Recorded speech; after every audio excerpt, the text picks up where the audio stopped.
Good morning and welcome back to the Weather Academy. All month long we've been learning about hurricanes, and last week we built our own hurricane-proof house. But today we're going to be learning about the cone of uncertainty.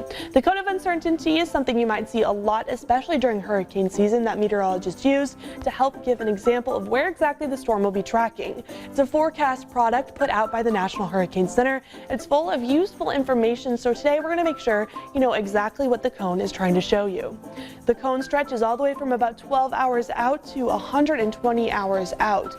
At each point along the system here, or along the life cycle of our hurricane, we're going to be forecasting the intensity as well as the location of the center of the storm. That's important. The cone is only tracking where the middle of the storm is going to go.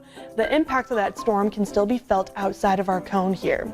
You'll also never see the cone extend past 5 days, and that's because once we get 5 days out, our forecast becomes a little bit too uncertain to track for sure. But once we're within 12 hours to 120 hours, we have a pretty good idea of where exactly this hurricane will be tracking. Now, 5 days out, that's the farthest you're going to see. That's also why our cone is the widest at the top, because that gives us the most wiggle room of where exactly the eye will be tracking. Once we get to 12 hours out, much smaller, much thinner of a cone, only 27 miles across.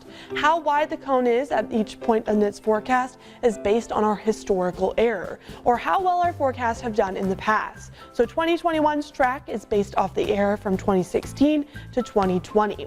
Now the good news is we keep getting better at forecasting hurricanes thanks to advancements in technology as well as advancements in satellite. That means the top of our hurricane cone here, or our cone of uncertainty, has shrunk about 100 miles in the last 10 years.